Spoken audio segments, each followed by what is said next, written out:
Welcome to the Bliss Movement, a podcast for big-hearted, driven women daring to be great who know that this starts by pouring love into themselves first. I'm Dr. Fee. I'm passionate about helping women to stop tuning out and burning out, but to tune within, reconnect with your heart, feel lit up, follow your bliss, and live life on your terms. So, get ready to expand your life beyond what you thought was possible when it comes to healing, wealth, love, purpose, and leadership.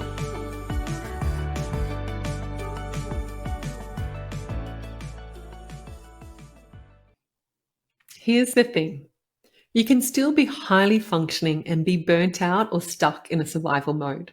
You can be holding everything together but be moments away from a massive crash, a massive wake-up call. And you can still be doing all the things, have massive success on paper, look good on the outside, but on the inside, not actually enjoying life. You're not actually in your life or enjoying life. And the way that you do the things can cause massive delays, obstacles, failures, mistakes. It can limit what you can actually achieve. So conventionally, burnout is recognized as a syndrome that's resulting from chronic workplace stress that has not been successfully managed. You're not managing your workplace stress.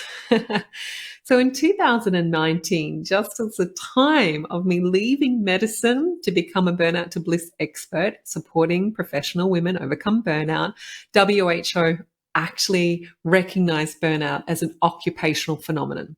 And there are three key elements to their definition. And the first relates to this sense of depletion and exhaustion. The second is an increased mental distance from one's job. So there's a sense of feeling negative and cynical about your work. How I would describe this as a healer would be empathy fatigue. And that's what I really experienced as an emergency junior doctor, was this sense of like, I just don't have enough to care anymore. And then the last of their definition is around reduced professional efficacy. Yeah, hello brain fog, hello tripping yourself up and not being able to get through the things that you used to be able to do. But research shows, and common sense says, and this is what you'll see in life, right, that it's way more than just a syndrome that impacts employed professionals. Like there are other people who experience burnout too, and this is well documented. So carers, stay-at-home mums and dads, athletes, they experience burnout too. So it's not just a workplace phenomenon, it's much, much more than that. And simply, it is a result of a chronic survival state. And we have to really get on board with this. You might just understand it on a level, but to really appreciate it, it's like, oh my gosh, this is significant, because being in a chronic survival state has a devastating effect on all areas, especially that of your health in the short term, but in the long term as well. And I'm always curious, because supporting women, and I have had 2 autoimmune conditions at the age of 16. And this followed massive trauma, a very, very traumatic period in my early, well, actually my entire childhood, but especially in my early teens. And what we know, what we're seeing, and you know, in a study, a Lancet study in 2023 was confirming that 1 in 10 individuals now have an autoimmune condition. Over 50 million Americans have an autoimmune disease. But the thing is, and that's probably an underestimate, okay, because a lot of people aren't being diagnosed with these conditions. These are like the, chronic unexplained symptoms are probably relating to an autoimmune pathology and state. But what's really alarming is that we're reaching a whole new epidemic with autoimmunity as an example of how a survival state underpins chronic illness, with some studies estimating around 3 to 12% increase per year. Now, I know, and I've had doctors reach out to me and say your claims that stress is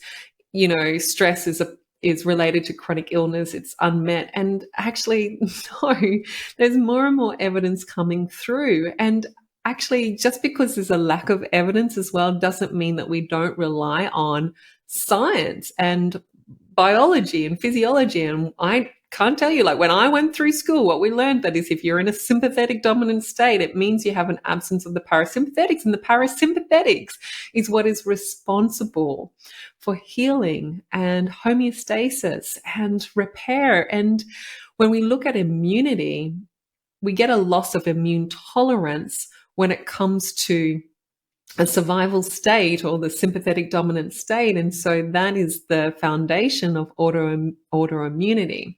And it's a a lot more is to be said in there and how that relates to the gut and nervous system, as well as the immune system relationship. But what I really want you to understand is that being stuck in a survival state has impacts on you short term when it comes to your health. Well, you don't sleep very well.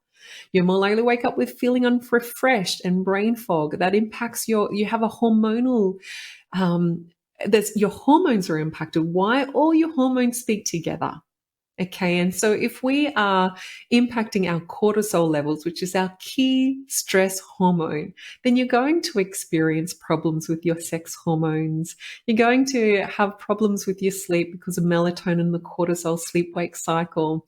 And it's like we can actually look at the impact that stress will have, and it's so widespread because of the relationship that cortisol and our other stress hormones have on our physiology.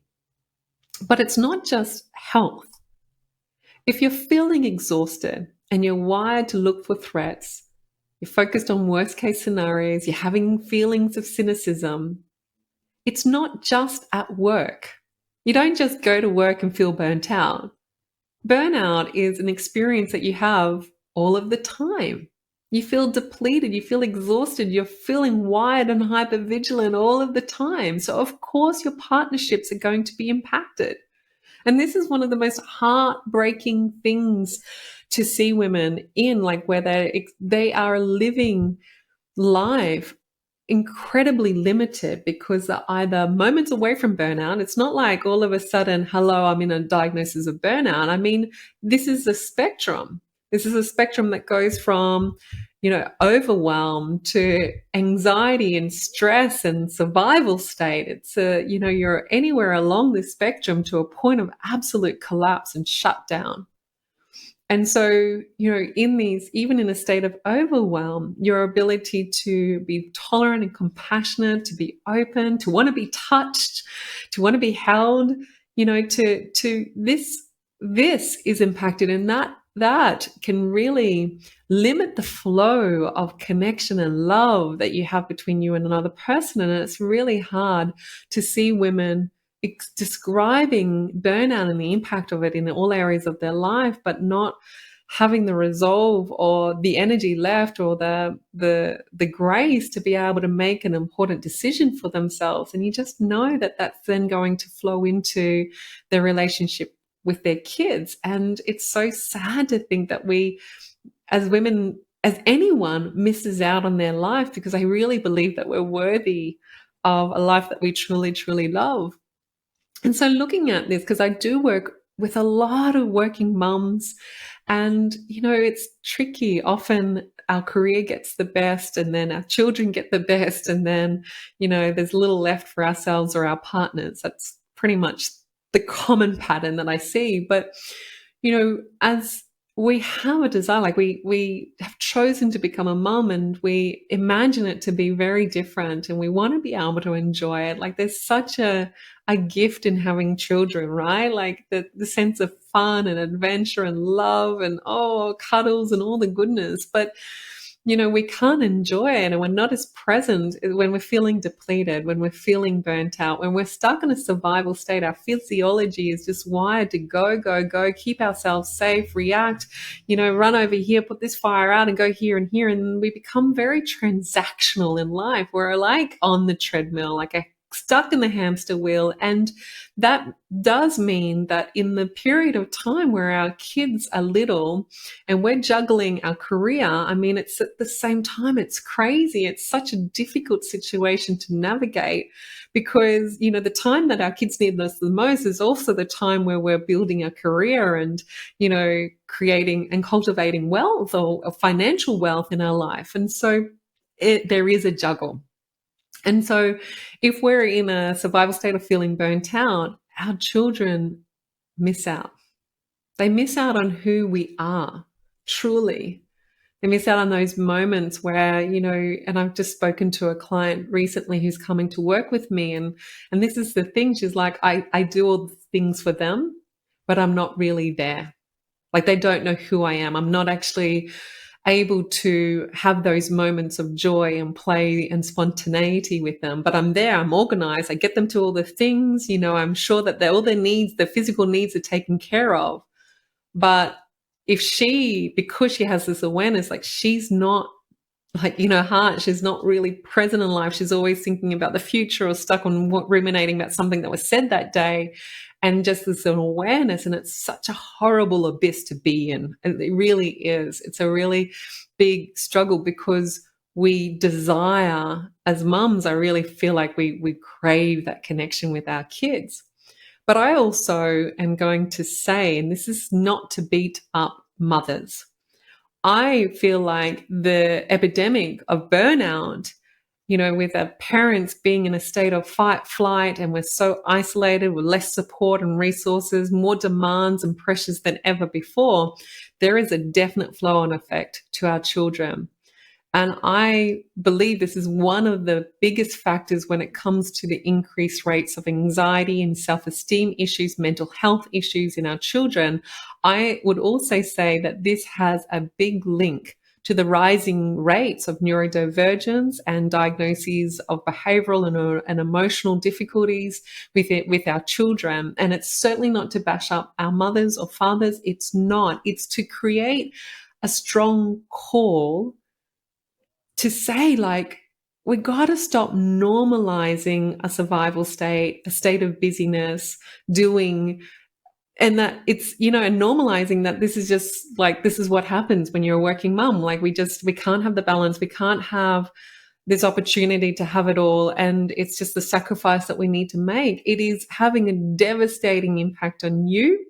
It's only going to create massive amounts of regret, but also obviously physically, but you're missing out on a deep spiritual, emotional level, because we only have this window of opportunity to truly, support our kids in becoming the incredible little people that they get to be, their fullest potential. And I just know, we know this on such a level, especially in my community, we're perfectionists and high achieving, and we want to do like the best that we can as mothers, but we set ourselves up to fail. We focus so much on all of the things that we have to do, and miss that actually what they need the most is us. And I am so passionate about this because I've lived it.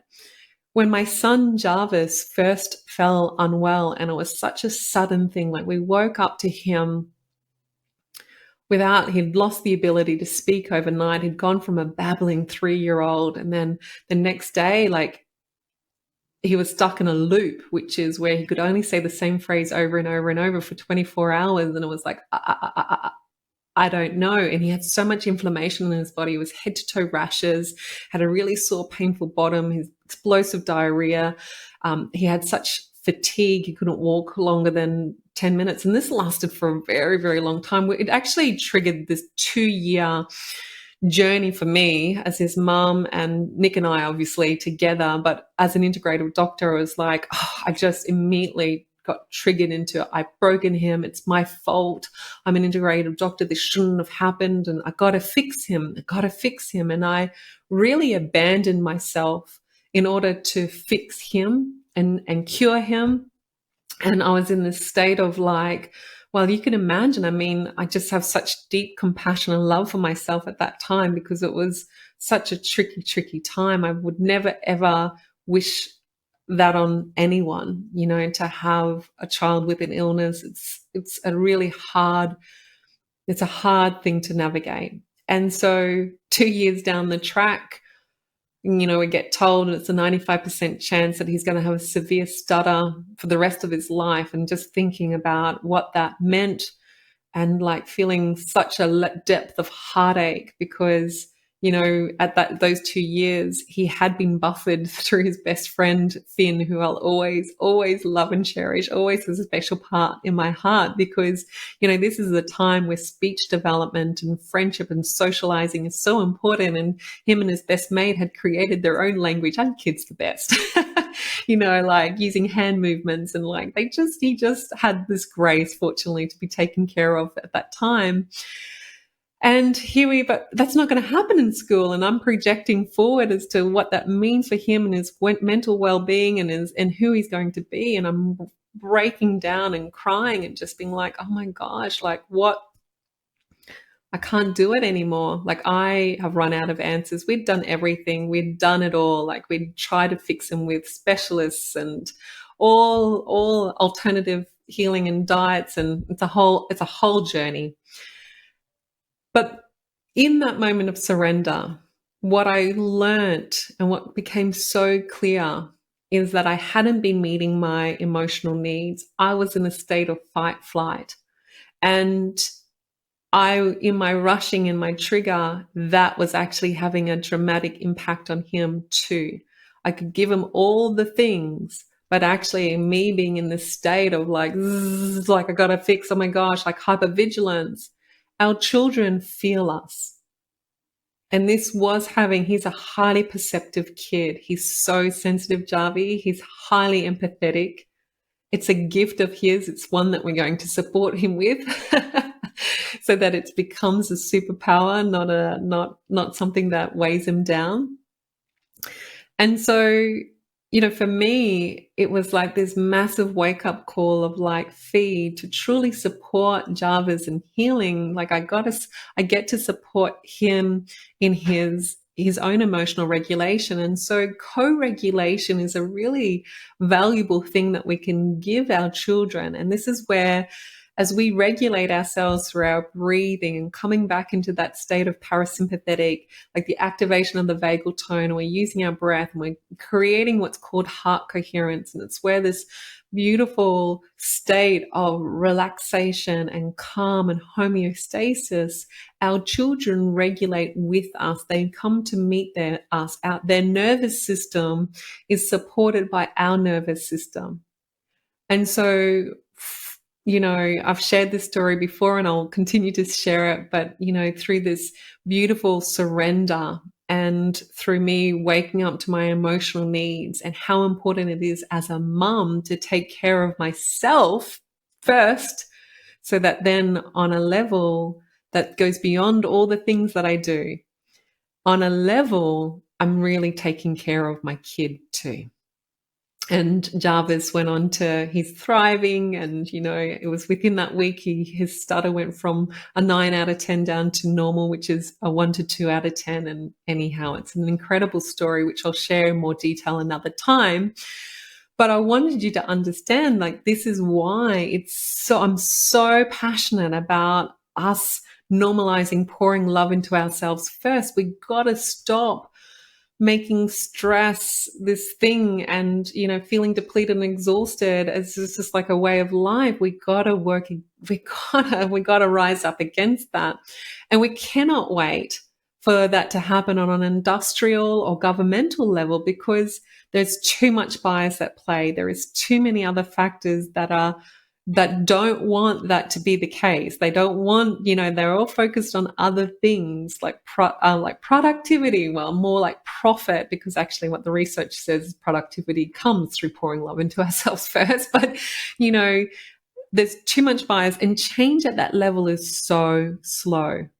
And as an individual plugged into these massive entities, the industries, governments, and your workplace and society, and where culture is at, as an individual, you got to take care of yourself. It's your responsibility, because otherwise, you'll be the numbers that will be harmed. You'll be the percentage that will be left behind. Okay. And so the powerful thing is that maybe this is happening for us. You're tuning in, listening for a reason. Our paths cross for a reason.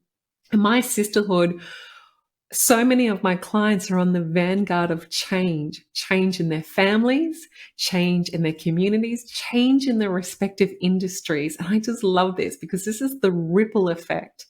And if we can see things that are problematic on a systematic level, it requires individuals to come in and be the call for change. Okay. And, we all get to play our part in that. And maybe your part is you can see it in your industry and be like, oh my gosh, but unless you actually take care of yourself first, get yourself out of burnout, it's very, very difficult to create change in such a an environment that just, has been heading down this path. And now we're saying change towards this, where you're honoring individuals' needs.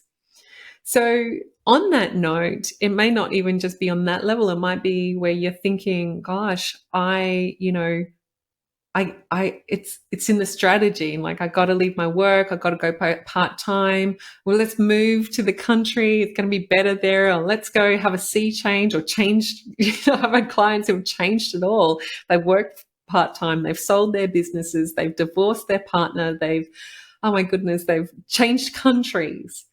And while for some, I'm sure, I'm not saying not to change. Like, if you feel strongly that change has to happen, then do it. But often we can find ourselves changing out there in order to feel better, but it doesn't work. And we end up having the same old feeling, but different story. And this is really tricky when, you've been contributing in a big way and you've been working, and then you make a decision that I got to not work and rest and take care of myself.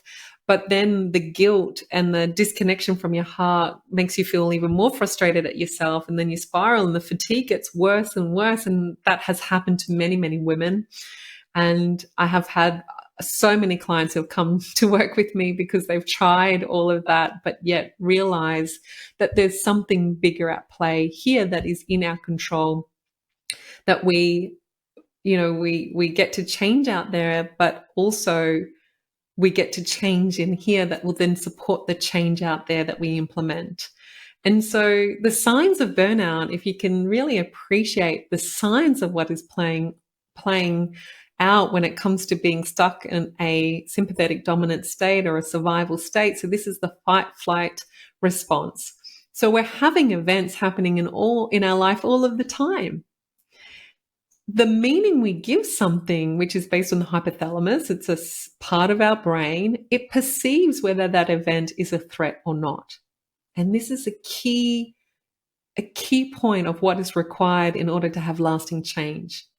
Because we can't, like, a lot of women try and remove stresses in their life, but then they end up having these really limited life, like controlling life, and this is all I can do. And this is where really women end up in a very difficult, tricky state in burnout. And, it's a consequence of trying to control out there in order to feel better in here. But actually, it's about really looking at what science is saying in the stress cycle, the normal stress cycle. Stress is not a bad thing. Stress is actually important. We need to have stress in our life. There's a gift to it. It helps support our immune system to fight infection. It helps us to actually focus on what needs to be changed. There's a lot of benefits. It helps us to run and act quickly. Okay, there's benefits to it. But when the stress cycle, which is normal and healthy, then becomes the burnout cycle, it's because we get stuck in that fight-flight response. So we have an event, we perceive a threat, we then get activation of our sympathetics, which is the release of cortisol and noradrenaline and adrenaline. We get our hearts racing, our eyes, dilate, our pupils dilate, and we get hyper-focused on where is the threat? Like, I got to keep saying, look, worst case scenario with that is a survival state, which is fantastic if we want to run away from a saber-toothed tiger. But when it's like this constant receiving emails from your boss or a conversation with your partner, and this is where we spiral into the burnout cycle. And this is really, really important because we just, if we don't have the activation of the parasympathetics, which is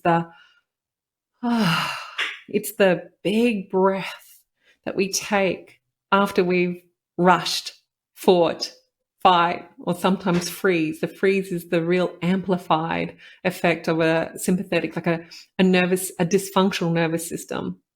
Oh my gosh, oh wow. Then we we end up going into the burnout cycle. So the parasympathetics is that reset to calm. The body then takes care of itself and makes sure that detoxification comes back on board and, supports the body to feel rested and relaxed and procreation. So we're seeing infertility on the rise. Why? Because we're all living in a stressed state and all our hormones speak together. So when we enter into that burnout cycle, we get a compromise of our physical well-being, which is what I was talking about before. It's like an immediate impact to our health. And this is where we don't sleep well and we have brain fog and we wake up feeling a bit irritable. Now, this is where it's just like a gut punch. This burnout cycle, if left unaddressed, means that we just get worse and worse and worse, because the more sensitive to stress we are, the more we are perceiving normal events as a threat. So we're now stuck in hypervigilant, wired for threats, focusing on worst case scenarios, everything like focusing on the things that we don't want in life, and on a neuroscience, psychology, metaphysical level. How do we tap in? We cannot tap into the fullest potential of our life, happiness, success, healing, joy right now. You can eat all of the healthy foods, biodynamic, organic, low carb, I don't know, all the things, all the labels, low salicylate, histamine diets. But if you're in a stressed out state, you will not digest and assimilate the food. And you can say all the things, have the conversations, do all the things, but you just won't be able to enjoy it or have a resilience or capacity or a strength within you because you're in this burnout cycle. And so you start being more sensitive to little things like an email, a ding on your phone, I don't know, a look from your friend, over, really focusing on the wrong things in life. Like in any moment, like right now, your brain, like you are receiving billions and billions of bits of information, but you're only consciously aware of 3,000 to 4,000 bits. So in one particular moment in time, your experience of that moment of time is determined by the lens that you're looking through. So is it this 3,000 or 4,000 bits, or is it this 3,000 or 4,000 bits over here? What you can see and notice and experience over here is going to be very different to over here. So one particular event, you could have thousands, millions of different experiences based on what? The lens that you look through. The 3,000 to 4,000 bits that you're consciously aware of, that is determined by perception. And this is really big. So the signs of burnout are vast, and it relates to this state of fight, flight, sympathetic dominance. It relates to disconnection. If you're stuck in a hypervigilant, sympathetic dominant state, you're disconnected to your heart. You're stuck in your head, thinking. And being tapped into your heart is where we get to experience flow of energy, of love and connection, and a lightness. And what happens on an emotional level, we become so full of negative emotions. It's like baggages. And this is what I really experienced and this is episode number 2, my experience of burnout. It's like I just felt like I was carrying around bagfuls of emotions of the past because I didn't know how to handle it. And so you just become a whole mess of shame and ick. And it's all under the surface. And we get so afraid of being by ourselves because, what am I going to find there? Like we're not comfortable with ourselves. But on a physical level, like I said, all of our hormones talk together. So of course you can just be like, okay, well, therefore sleep will be affected. My sugars are going to be affected. And we might have sugar crashes or brain fog that happens with that. I also might experience sex hormone issues, so low libido. And, we have an increase, again, an epidemic of female hormone issues. And in conventional medicine, you send, if you've got a patient who has PMS or irregular bleeding or painful cycles, you send them to a gynecologist. If you have someone who has sugar issues, you send them to an endocrinologist. It's all separate, but hello. All of our hormones talk together, and we rather than just looking at drugs and I'm not opposed to drugs, but we got to keep a bigger perspective and really think about, well, why is it that we have these hormonal issues and how does that relate to our adrenals? And how does that relate to the way that we're living in our circumstances? And that takes a bit of time to support clients with, and that's not really how our system is set up, is it? And so I then, as a doctor supporting many, many patients with chronic unexplained symptoms and chronic autoimmunity, and, you know, as a general practitioner, you end up having the difficult, complex cases. And the prolonged survival states will lead to diagnoses, you know, and mental health issues. And I know that that may not be accepted and conventional, but I truly believe that. And digestive issues, for so many years, I've focused on supporting with, you know, patients with digestive issues like SIBO and dysbiosis and bloating and all of these things. And, you know, you might have tried all the things, supplements and testing and taking drugs. You may not. You might have just gone to your GP and got the scopes and been told it's all normal and going to have to live with that. But if you've explored functional medicine in terms of helping yourself right now and feeling like you're not getting further ahead, the reason is that there is a very strong gut-brain axis. And that is, if you're, you know, anxious or in a survival state, it will impact the gut and vice versa. The gut in itself will then feed back and impact how we feel. So we got to have a look at that bidirectional relationship. But it also cognitive issues, you know, if you're feeling like, oh my God, I feel like I've got my head in a cloud and there's just this fog and, it's just not creative anymore and it's really hard. I got writer's block, my motivation, procrastination is just, oh gosh, off the charts. And I'm not as innovative as I used to be. And it's like, where have I gone? And so in terms, you also get a sense of, it impacts your confidence. Like burnout is, you know, the definition was that it reduces your professional efficacy. Yeah, but a big key player of is that you in turn become less confident and more a sense of a failure. And you know, we can beat ourselves up with that and we lose a sense of strength and resilience to handle life's messy times because we're stuck in that burnout cycle and we're more and more sensitive to stress. So the things that were normally benign now have a massive impact on us. We become less tolerant to life, right? And that's tricky because life is going to keep doing all the things that life does, right? It's not all of a sudden be like, oh, well, you're in burnout, so I'll stop throwing you curveballs and giving you lemons.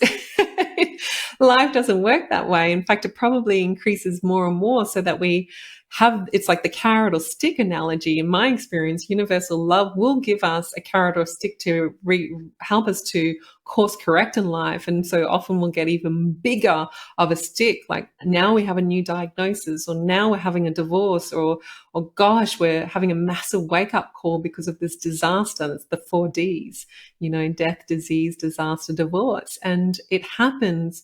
Our problems bring us back to us, to our truth. They are actually the greatest gift. And I know that's a silver lining on it, but it's been my experience, my own journey in supporting hundreds and hundreds of women navigating burnout. And it's my intention, my desire for you that you see that this is the wake up call that you need, because stuck in burnout, it impacts us on a deep spiritual level, like how connected we feel. And in that connection is the bliss. It's the joyous sense of fulfillment and contentment. Okay. And you just cannot enjoy life if you're stuck in a survival mode. It's very, very difficult on one level. And sometimes we just don't know, like it just becomes our baseline, that sense of bleh. Meh. And it's only when we come through to the other side that we realize, oh my gosh, I can't believe, and we can have some regret at that stage of like, why didn't I do this sooner for myself? You know? And at that time, I always tell my clients, sweetheart, just hold gratitude for what you have, that you're here now. And that's a part of your wisdom. And that will support you to never go back there, because it's not just enough to get out of burnout. It's to ensure that we have an ever expanding blissful life. No one ever wants to get back there again. When women come and work with me, it's never about doing a program with Dr. Fee. It's about, you know, ensuring they get an incredible result, ensuring that they never ever go back into burnout, not just get out of burnout, but stay out of burnout and experience new levels of success and wealth in their life. So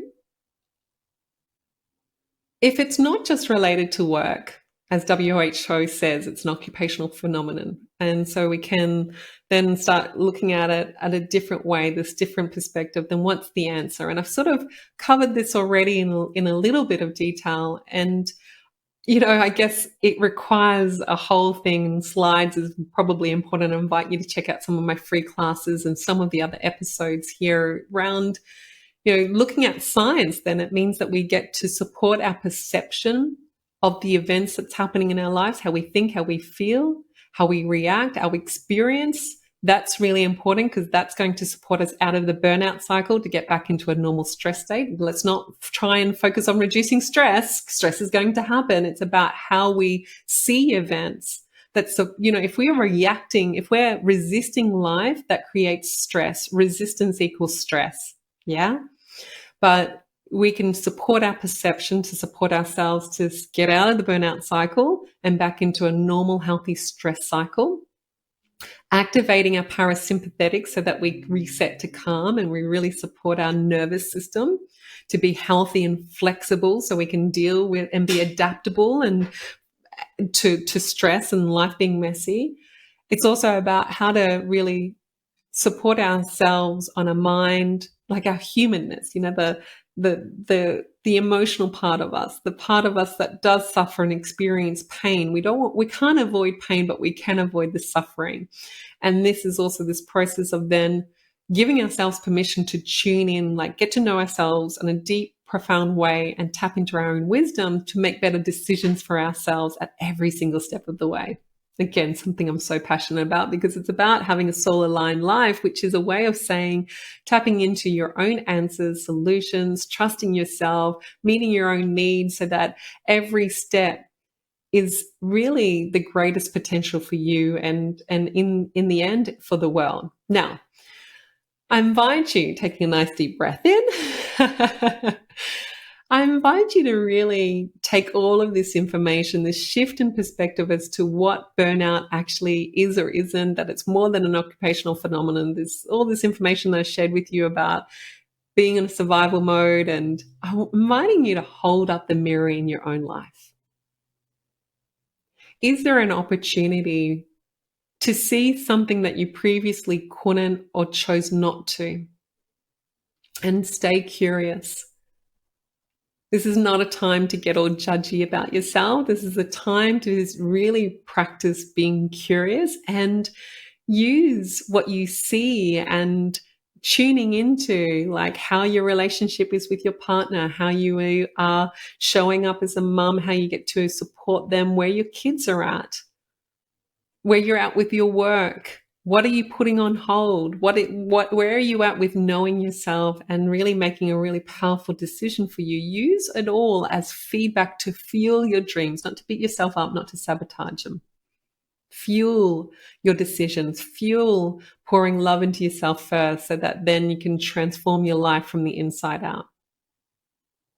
And everything that I have shared with you, on a physiological level, we only tapped a little bit into psychology, but on a psychological level, on a metaphysical level, it's understanding everything I've shared with you in today's episode, why it's so possible to transform your life from the inside out. When you think and feel different, you're going to make different decisions.